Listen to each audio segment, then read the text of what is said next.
for tuning in to these daily updates. I want to introduce, I'm sure you know, Jenny Harris, Deputy Chief Medical Officer for England, and you know Sir Patrick Vallance, Chief Scientific Advisor.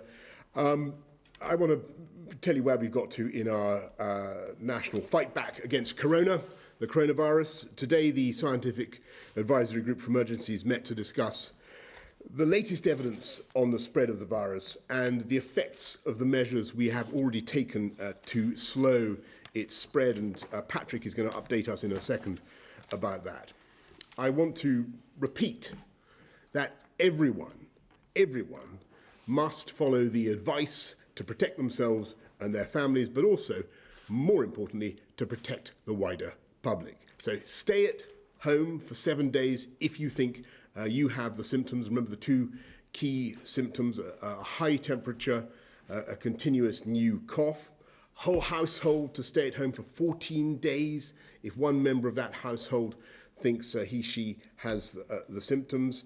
Avoid all unnecessary gatherings, pubs, clubs, bars, restaurants, theatres, and so on. Work from home if you can. Wash your hands. And we've already announced in the last few days we will massively scale up our testing capacity in the weeks ahead so that we hit 25,000 tests a day. Huge public information campaign is being rolled out so people get all the information we need to protect ourselves and others. We're asking retired healthcare professionals to come back and help us cope, help the NHS to cope with this unprecedented challenge. And we will continue, as we have from the beginning, to do the right thing at the right time and to follow the best scientific advice. And we come today to the key issue of schools, where we've been consistently advised that there is an important trade-off. And so far, the judgment of our advisors has been that closing schools is actually of limited value in slowing the spread of the epidemic. And that's partly because, counterintuitively, schools are actually very safe environments. And in this disease, in this epidemic, children and young people are much less vulnerable. And hitherto, the advice has been that we should keep schools open if possible in order to reduce the pressure on the NHS and on all other public services.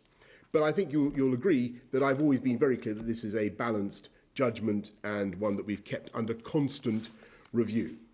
So looking at the curve of the disease and looking at where we are now, we think now that we must apply downward pressure, further downward pressure on that upward curve by closing the schools. So I can announce today, and Gavin Williamson is making a statement now in the House of Commons, that after schools shut their gates from Friday afternoon, they will remain closed for most pupils, for the vast majority of pupils, until further notice.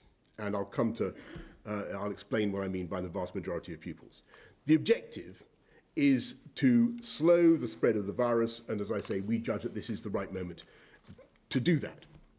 But of course, as I've always said, we also need to keep the NHS going and to treat the rising number of cases. So we need health workers who are also parents to continue to go to work. And we need other critical workers with children to keep doing their jobs too, from police officers who are keeping us safe to the supermarket delivery drivers, social care workers who look after the elderly and who are so vital. We'll be setting out more details shortly about whom we mean in these groups. So we therefore need schools to make provision for the children of these key workers who would otherwise be forced to stay home. And they will also need to look after the most vulnerable children. This will mean that there will, of course, be far fewer children in the schools, and that will help us to slow the spread of the disease. And these measures are crucial to make sure that as I say, the critical parts of the economy keep functioning and public services keep functioning. So we're simultaneously asking nurseries and private schools to do the same, and we're providing financial support where it's needed. We're making provisions to supply meals and vouchers for children eligible for free school meals. And where some schools are already doing this, I want to make it clear that we will reimburse the cost. And of course, this does mean that exams will not take place as planned in May and June, though we will make sure that pupils get the qualifications they need and deserve for their academic career. Now, I know that these steps will not be easy for parents or for teachers, and for many parents this will be frustrating, and it will make it harder for them to go out to work. And of course, that's one of the reasons that we haven't wanted to go ahead. And that's why we're now working on further measures to ensure that we support not just businesses, but also individuals and their families to keep our economy going, as Rishi Sunak, the Chancellor, outlined yesterday.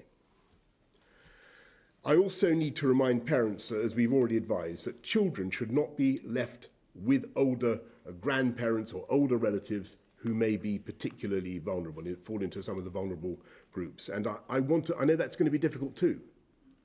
And I want to thank families for their sacrifice at this difficult time. And I want to thank the whole country for the efforts that people are making to comply with these measures. I particularly want to thank teachers, head teachers, all the support staff who keep schools going, who are going to be able to make these exceptional arrangements work for the benefit of us all.